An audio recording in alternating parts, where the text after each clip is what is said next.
Assalamualaikum warahmatullahi wabarakatuh.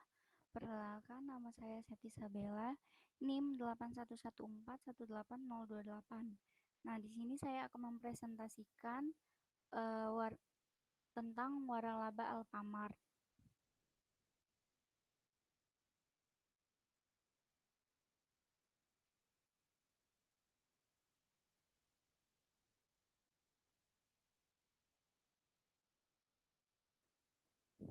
Pengertian waralaba Alfamart. Nah, pengertiannya adalah suatu usaha minimarket yang dimiliki dan dioperasionalkan berdasarkan kesepakatan franchise dari PT Sumber Alvaria Trijaya Tbk selaku pemegang merek Alfamart dengan moto berbelanja puas dengan harga pas. Nah, model bisnis Alfamart ini adalah menjual kebutuhan sehari-hari dengan harga terjangkau yang berlokasi di sekitar wilayah perumahan, perkantoran, ataupun fasilitas umum. Nah, strategi tersebut menjadi daya tarik konsumen dari berbagai lapisan demografi. Lalu slide yang kedua tentang keuntungan waralaba Alfamart. Yang pertama, dengan bergabungnya franchise Alfamart, investor tidak perlu repot dengan penyediaan karyawan, termasuk perekrutan maupun pelatihan karyawan. Yang kedua, investor atau pemilik toko pun dimudahkan dengan manajemen yang dimiliki oleh franchise ini. Investor investor pun tidak perlu repot dengan pembukaan toko, distribusi barang, pemasaran, dan sebagainya. Karena hal yang berhubungan dengan manajemen akan diurus oleh pihak Alfamart itu sendiri. Yang ketiga, pemilik toko tidak perlu khawatir dengan stok barang yang dijual, sebab stok barang akan selalu terjaga. Lalu yang keempat, pemilik toko yang bergabung dengan franchise Alfamart ini juga tidak perlu khawatir dengan operasional toko karena semuanya sudah diurus oleh PT Sumber Alvaria Trijaya Tbk. Pemilik toko hanya akan menerima hasilnya saja.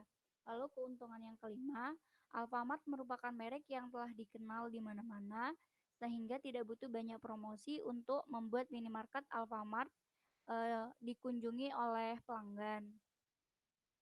Lalu keuntungan yang keenam, pemilik toko pun bisa mendapatkan pendapatan lain selain dari toko, misalnya dari sewa tempat maupun display produk.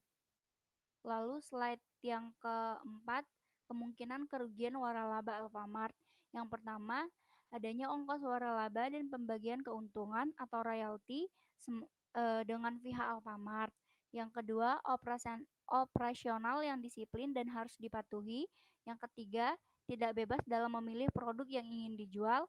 Dan yang keempat, produk yang terbatas yang hanya disediakan oleh pihak franchisor. Lalu slide yang kelima, pendapatan waralaba Alfamart.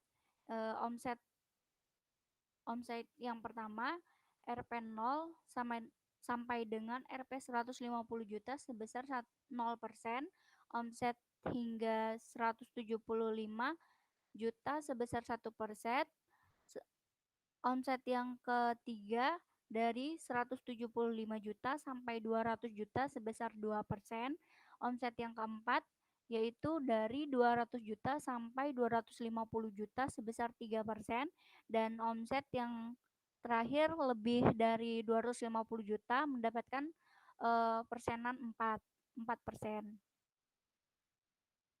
Lalu masuk slide ke-6, bagaimana prospek Alfamart ini sendiri. Jadi menurut saya untuk waralaba Alfamart ini pastinya akan merugikan pedagang-pedagang kecil lainnya. Karena dengan berbelanja di Alfamart pastinya kualitas dan kebersihannya dapat terjamin dengan baik. Jadi banyak masyarakat yang lebih memilih belanja di Alfamart. Dan juga di Alfamart ini seringkali melakukan promosi barang dan memberikan harga diskonan. Lalu masuk dengan slide yang ketujuh yaitu kesimpulan. Nah, bisa saya simpulkan bahwasannya dengan adanya waralaba Alfamart ini sebenarnya pasti ada dampak positif yang dapat kita ambil, yaitu salah satunya menjamin kualitasnya, kebersihannya, dan ataupun expirednya. Sedangkan sisi negatifnya adalah menurunnya salah satu pendapatan pedagang-pedagang kecil. Nah, itu saja yang bisa saya sampaikan. Saya mohon maaf apabila ada kesalahan. Saya akhiri. Wabillahi taufiq wal hidayah. Wassalamualaikum warahmatullahi wabarakatuh.